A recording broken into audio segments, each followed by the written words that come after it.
इस वीडियो में हम लोग क्लास 10th के सेंटअप एग्जाम 2025 में होने वाले हिंदी के ओरिजिनल क्वेश्चन पेपर को देखेंगे, जिसमें केवल ऑब्जेक्टिव क्वेश्चन का ही आंसर हम लोग देखने वाले हैं। इसके बाद वाला वीडियो में हम इसका पूरा सब्जेक्टिव का आंसर अपलोड कर देंगे और ये 100% ओरिजिनल पेपर है। यही सब क्वेश्चन आपके एग्जाम में पूछा हुआ है। ठीक है, तो चलिए क्वेश्चन को देखते हैं। सबसे पहले इसमें हम लोग देखेंगे क्वेश्चन नंबर 1 को। देखिए, ये यहाँ आप जो मार्क देख रहे हैं ये बिल्कुल ओरिजिनल क्वेश्चन पेपर का ही मार्क है। यहाँ सेंटअप लिखा हुआ है और ये 2025 है। ठीक है, चलिए इसमें जितना क्वेश्चन हम लोग देखने वाले हैं सबका सब यही क्वेश्चन आपके एग्जाम में पूछा गया है। चलिए देखते हैं।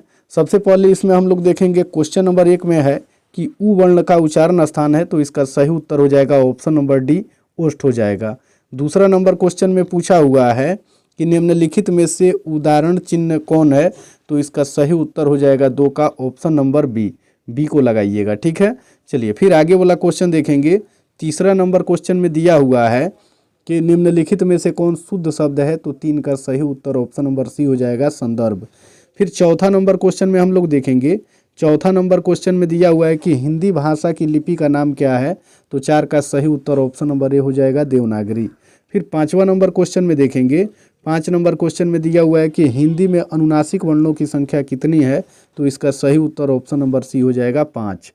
चलिए फिर आगे वाला क्वेश्चन, छठा नंबर क्वेश्चन में पूछा हुआ है कि शब्द बोलते समय अर्थ या उच्चारण की स्पष्टता के लिए जब हम विशेष बल देते हैं तब इस क्रिया को क्या कहते हैं, तो 6 का सही उत्तर ऑप्शन नंबर डी हो जाएगा, बालाघात।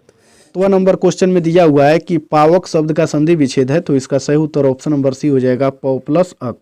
चलिए फिर आगे वाला क्वेश्चन, क्वेश्चन नंबर 8 में दिया हुआ है। 8 नंबर क्वेश्चन में पय प्लस पान पदों की संधि है, तो 8 का सही उत्तर ऑप्शन नंबर बी हो जाएगा। ठीक है, 9वां नंबर क्वेश्चन में दिया हुआ है कि अजंत शब्द का संधि विच्छेद है, तो 9 का सही उत्तर हो जाएगा ऑप्शन नंबर सी। फिर 10वां नंबर क्वेश्चन में देखेंगे। 10 नंबर क्वेश्चन में दिया हुआ है कि किसी विराम चिन्ह का प्रयोग हर्ष, विषाद, विस्मय, घृणा, आश्चर्य भावों को व्यक्त करने के लिए होता है, तो इसका सही उत्तर हो जाएगा ऑप्शन नंबर 10 का बी। ठीक है, विस्मय आदि बोधक चिन्ह का। चलिए फिर आगे वाला क्वेश्चन देखेंगे। 11 नंबर क्वेश्चन में दिया हुआ है कि श्रम विभाजन और जाति प्रथा शीर्षक पाठ बाबा साहेब भीमराव अम्बेडकर के द्वारा विख्यात भाषण का संपादित अंश है, तो इसका सही उत्तर हो जाएगा 11 का option number A, annihilation of caste. ठीक है, चलिए 12 नंबर क्वेश्चन में मैं चाहता हूं कि वह जेंटिलमैन जरूर बने और जो कुछ बने उसे आज़ादी रहेगी, यह कथन 20 के दांत कहानी शीर्षक के, तो इसका सही उत्तर हो जाएगा 12 का ऑप्शन नंबर ए, सेन साहब की धर्मपत्नी का। चलिए फिर आगे वाला क्वेश्चन देखेंगे। 13 नंबर क्वेश्चन में पूछा हुआ है कि हिंदी कविता में प्रपद्यवाद के प्रवर्तक और नई शैली के आलोचक, तो इसका सही उत्तर 13 का हो जाएगा option number D, Nalin विलोचन Sharma. 14 number question में प्रेम के पीर के कवि हैं, तो 14 का सही उत्तर ऑप्शन नंबर बी हो जाएगा, घनानंद। चलिए फिर आगे वाला क्वेश्चन देखेंगे। क्वेश्चन नंबर 15 में हम लोग देखेंगे। 15 नंबर क्वेश्चन में कि निम्नलिखित में से कवित्री अनामिका रचित रचना कौन है, तो 15 का सही उत्तर ऑप्शन नंबर सी हो जाएगा, अनुष्टुप। 16 नंबर क्वेश्चन को देखेंगे। 16 नंबर क्वेश्चन में दिया हुआ है। 16 नंबर क्वेश्चन में राष्ट्रकवि रामधारी सिंह दिनकर का जन्म कहाँ हुआ था, तो इसका सही उत्तर 16 का ऑप्शन नंबर हो जाएगा ए। ठीक है, सिमरिया, बेगूसराय, बिहार में। चलिए फिर आगे वाला क्वेश्चन देखेंगे। 17 नंबर क्वेश्चन में दिया हुआ है कि कवि जीवनानंद दास रचित किस शीर्षक कविता को आलोचकों के द्वारा रविंद्रोत्तर श्रेष्ठ प्रेम कविता की संज्ञा दी गई है, तो 17 का सही उत्तर ऑप्शन नंबर बी हो जाएगा, वनलता सेन। 18 नंबर क्वेश्चन में दिया हुआ है कि किसके द्वारा निमंत्रण भेजने पर लेखक अशोक वाजपेयी रंग समारोह में थे, तो इसका सही उत्तर हो जाएगा 18 का ऑप्शन नंबर डी लगा लीजिएगा, पीटर ब्रूक। ठीक है, ऑप्शन नंबर डी। चलिए फिर आगे वाला 19 नंबर क्वेश्चन को देखेंगे। 19 नंबर क्वेश्चन में दिया हुआ है कि परंपरा का मूल्यांकन शीर्षक पाठ के अनुसार साहित्य की परंपरा डैश डैश की तरह व्यवस्था में संभव है, तो 19 का सही उत्तर ऑप्शन नंबर सी हो जाएगा, तानाशाही व्यवस्था में। चलिए फिर आगे वाला 20 नंबर क्वेश्चन को देखेंगे। इसमें दिया हुआ है कि भीमराव अम्बेडकर के अनुसार आधुनिक सभ्य समाज श्रम विभाजन को आवश्यक मानता है, तो 20 का सही उत्तर ऑप्शन नंबर सी हो जाएगा, कार्यकुशलता के लिए। फिर 21 नंबर क्वेश्चन को देखेंगे। मोती शब्द किस लिंग का उदाहरण है, तो 21 का सही उत्तर ऑप्शन नंबर ए हो जाएगा, पुल्लिंग। चलिए फिर 22 नंबर क्वेश्चन को देखेंगे। इसमें दिया हुआ है कि शताब्दी शब्द किस लिंग का उदाहरण है, तो 22 का सही उत्तर ऑप्शन नंबर बी हो जाएगा स्त्रीलिंग। 23 नंबर क्वेश्चन में सपेरा शब्द का स्त्रीलिंग रूप है, तो 23 का ऑप्शन नंबर सी हो जाएगा सपेरिन। चलिए फिर 24 नंबर क्वेश्चन को देखेंगे, निम्नलिखित में कौन शुद्ध वाक्य है, तो 24 का सही उत्तर ऑप्शन नंबर ए हो जाएगा मुझसे यह काम संभव नहीं। चलिए फिर आगे वाला 25 नंबर क्वेश्चन को देखेंगे, लावारिस शब्द में कौन उपसर्ग है, तो इसका सही उत्तर हो जाएगा ऑप्शन नंबर डी ला। चलिए फिर 26 नंबर क्वेश्चन में रामायण शब्द में कौन प्रत्यय है, तो इसका सही उत्तर 26 का हो जाएगा ऑप्शन नंबर सी आयन। चलिए फिर आगे वाला क्वेश्चन नंबर 27 में दिया हुआ है कि निम्नलिखित में से कौन देशज शब्द है, तो 27 का सही उत्तर ऑप्शन नंबर ए हो जाएगा कौड़ी। 28 नंबर क्वेश्चन में निम्नलिखित में से कौन देशज विदेशज शब्द है, तो 28 का सही उत्तर ऑप्शन नंबर सी हो जाएगा मेहरारू। ठीक है, चलिए फिर आगे वाला क्वेश्चन नंबर 29 में दिया हुआ है कि शायद वो गा रहा होगा किस काल का उदाहरण है, तो 29 का सही उत्तर ऑप्शन नंबर ए हो जाएगा संदिग्ध वर्तमान काल। 30 नंबर क्वेश्चन में कि हिंदी में कुल कितने सर्वनाम हैं, तो 30 का सही उत्तर ऑप्शन नंबर बी हो जाएगा 10। फिर 31 नंबर क्वेश्चन को देखेंगे। 31 नंबर क्वेश्चन में दिया हुआ है कि दही वाली मंगमा शीर्षक कहानी के लेखक हैं, तो 31 का सही उत्तर ऑप्शन नंबर बी हो जाएगा ईश्वर पेटलीकर। 32 नंबर क्वेश्चन में नगर शीर्षक कहानी के लेखक सुजाता का वास्तविक नाम क्या है, तो 32 का सही उत्तर हो जाएगा ऑप्शन नंबर सी। ठीक है, एस रंगराजन। और इस वीडियो के अंत में हम आपको कुछ सब्जेक्टिव क्वेश्चन जो पूछा हुआ है उसका केवल क्वेश्चन बता देंगे, इसके बाद वाला वीडियो में उसका आंसर बताएंगे। तो वीडियो को अंत तक जरूर देखिएगा और अपने दोस्तों को भी शेयर जरूर कीजिएगा, चैनल को सब्सक्राइब जरूर कर लीजिएगा। ठीक है, चलिए फिर 33 नंबर क्वेश्चन में पूछा हुआ है कि मूल रूप से राजधानी भाषा में रचित धरती कब तक घूमेगी शीर्षक में अनुवाद किसने किया, तो 33 का सही उत्तर ऑप्शन नंबर बी हो जाएगा सावर दैया। चलिए फिर आगे वाला 34 नंबर क्वेश्चन को देखेंगे। ढहते विश्वास शीर्षक कहानी में गांव के लड़के को इकट्ठा करके किसने स्वयं दल का गठन किया, तो इसका सही उत्तर हो जाएगा 34 का ऑप्शन नंबर डी लक्ष्मण ने।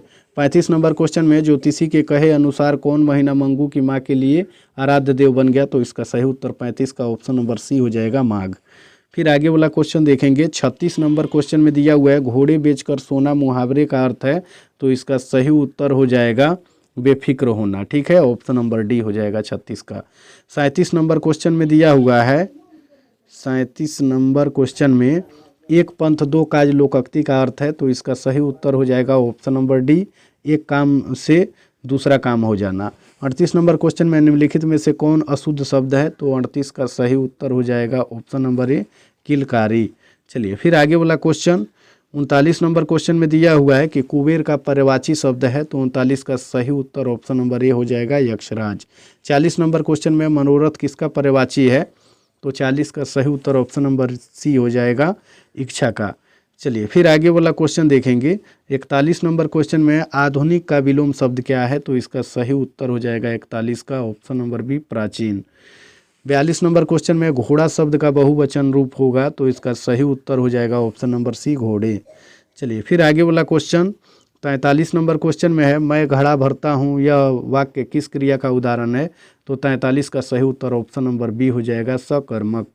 चलिए फिर आगे वाला क्वेश्चन देखेंगे। 44 नंबर क्वेश्चन में कटोरा किस शब्द का रूप का उदाहरण है, तो 44 का सही उत्तर ऑप्शन नंबर सी हो जाएगा देशज। 45 नंबर क्वेश्चन में जिस समास का पूर्व पद संख्या बोधक हो उसे क्या कहते हैं, तो इसका सही उत्तर ऑप्शन नंबर सी हो जाएगा दिगु। आगे वाला क्वेश्चन देखेंगे। 46 नंबर क्वेश्चन में पूछा हुआ है कि पानी कौन संज्ञा है, तो इसका सही उत्तर ऑप्शन नंबर डी हो जाएगा द्रववाचक संज्ञा। और फिर 47 नंबर क्वेश्चन में है कि अर्चना अत्यंत सुंदर है किस वाक्य में प्रविशेषण है, तो 47 का सही उत्तर ऑप्शन नंबर बी हो जाएगा अत्यंत। चलिए फिर आगे वाला क्वेश्चन देखेंगे। 48 नंबर क्वेश्चन में निम्नलिखित में से कौन सर्वनामिक विशेषण का उदाहरण है, तो इसका सही उत्तर हो जाएगा ऑप्शन नंबर ए कोई आदमी। चलिए फिर आगे वाला क्वेश्चन देखेंगे। 49 नंबर क्वेश्चन में पूछा हुआ है कि सेनापति शब्द में कौन समास है, तो इसका सही उत्तर हो जाएगा 49 का ऑप्शन नंबर ए अवयवी भाव। चलिए फिर आगे वाला क्वेश्चन देखेंगे। क्वेश्चन नंबर 50 में दिया हुआ है कि वीणा पाड़ी शब्द में कौन समास है, तो 50 का सही उत्तर हो जाएगा ऑप्शन नंबर डी बहुब्रीहि। ठीक है, चलिए फिर आगे वाला क्वेश्चन, इसमें 85 क्वेश्चन बनाना था तो 50 का आंसर बता दिए। कुछ एक्स्ट्रा क्वेश्चन 100 तक ऑब्जेक्टिव दिया गया है, तो इसमें और क्वेश्चन को हम लोग देख लेते हैं। ठीक है, 60 नंबर क्वेश्चन में दिया हुआ है, 50 के बाद डायरेक्ट 60 वाला क्वेश्चन ले लिए हैं 60 से। स्वामी विवेकानंद ने किन्हें वेदांतियों का वेदांती भी कहा था? तो इसका सही उत्तर हो जाएगा 60 का ऑप्शन नंबर ए हो जाएगा, मैक्सिमूलर को। 61 नंबर क्वेश्चन में वात्सायन रचित ग्रंथ का नाम क्या है? तो 61 का सही उत्तर ऑप्शन नंबर सी हो जाएगा, कामसूत्र। 62 नंबर क्वेश्चन में गुणाकर मूल्य के अनुसार दक्षिण भारत से नागरी लिपि के लेखक मिलते हैं? तो इसका सही उत्तर 62 का ऑप्शन नंबर ए हो जाएगा, 8वीं सदी से। चलिए फिर आगे वाला क्वेश्चन, बहादुर अपने घर से क्यों भागा था? तो इसका सही उत्तर हो जाएगा 63 का ऑप्शन नंबर बी। चलिए फिर आगे वाला, माँ की मार खाने के डर से भाग गया था। चलिए फिर आगे वाला क्वेश्चन देखेंगे। 64 नंबर क्वेश्चन में दिया हुआ है कि किस मुगल सम्राट के से गुरु नानक की भेंट हुई थी? तो इसका सही उत्तर 64 का ऑप्शन नंबर सी हो जाएगा, बाबर से। 65 नंबर क्वेश्चन में कवि रसखान रचित ग्रंथ सुजान रसखान में किस तरह की रचनाएं हैं? तो 65 का सही उत्तर ऑप्शन नंबर बी हो जाएगा, ठीक है, कृष्ण भक्ति संघर्ष का संबंधी कृष्ण भक्ति संबंधी लिखा हुआ है, ठीक है। 66 नंबर क्वेश्चन में है कि मो आसु वाहिनी लो वर्षो निम्नलिखित में से किसका कथन है? तो 66 का सही उत्तर ऑप्शन नंबर डी हो जाएगा, ठीक है, डी, घनानंद। चलिए फिर आगे वाला क्वेश्चन 67 नंबर में देखेंगे। बद्री नारायण चौधरी प्रेमघन हिंदी साहित्य के किस युग के एक? तो इसका सही उत्तर 67 का ऑप्शन नंबर ए हो जाएगा, भारतेंदु युग। चलिए फिर आगे वाला क्वेश्चन देखेंगे। आगे वाला 68 नंबर क्वेश्चन में दिया हुआ है कि कवि सुमित्रा नंदन पंत के अनुसार कौन अपने ही घर में प्रवासिनी बनी हुई है? तो 68 का सही उत्तर ऑप्शन नंबर बी हो जाएगा, भारत माता। 69 नंबर क्वेश्चन में है राष्ट्र कवि रामधारी सिंह दिनकर को किस रचना पर ज्ञानपीठ पुरस्कार मिला? तो इसका सही उत्तर हो जाएगा ऑप्शन नंबर डी, उर्वशी पर, ठीक है। चलिए फिर आगे वाला क्वेश्चन हम लोग देखेंगे। क्वेश्चन नंबर 71 में यहाँ हम लोग देख लेते हैं, ठीक है। देखिए 71 नंबर क्वेश्चन में है कि लेखक अशोक वाजपेयी के अनुसार कारथूसियन संप्रदाय विश्वास करता है? तो 71 का सही उत्तर हो जाएगा ऑप्शन नंबर बी, मौन में। 72 नंबर क्वेश्चन में है पाठ्य पुस्तक में लेखक विनोद कुमार शुक्ल रचित मछली शीर्षक कहानी संकलन से ली गई है? तो 72 का सही उत्तर ऑप्शन नंबर डी हो जाएगा, महाविद्यालय से। 73 नंबर क्वेश्चन में प्रसिद्ध सानाई वादक उस्ताद बिस्मिल्लाह खां पर रोचक शैली में लिखा गया अभिरुचि है? तो 73 का सही उत्तर ऑप्शन नंबर ए हो जाएगा, नौबत खाने में इबादत, ठीक है। और दीर्घोत्तरीय क्वेश्चन में आपको गणतंत्र दिवस पर निबंध पूछा गया है, ठीक है। उसके बाद में वर्षा ऋतु पर भी पूछा गया है और उसके बाद में प्रिय खेल पर भी पूछा गया। इन तीनों को कंप्लीट करके जाइएगा। और पत्र लेखन में आया हुआ है कि प्रधानाध्यापक के पास एक आवेदन पत्र लिखना है जिसमें विद्यालय में शौचालय उपलब्ध करवाने के संबंध में बताया गया हो, ठीक है। तो इसको आप लोग कंप्लीट कर लीजिएगा और क्वेश्चन आंसर इसके बाद वाला वीडियो में हम करवा देंगे। और इसके बाद वाला संस्कृत का भी ऑब्जेक्टिव सब्जेक्टिव का वीडियो अपलोड करेंगे। तो चैनल को सब्सक्राइब जरूर कर लीजिए और अपने दोस्तों को भी शेयर जरूर कीजिए।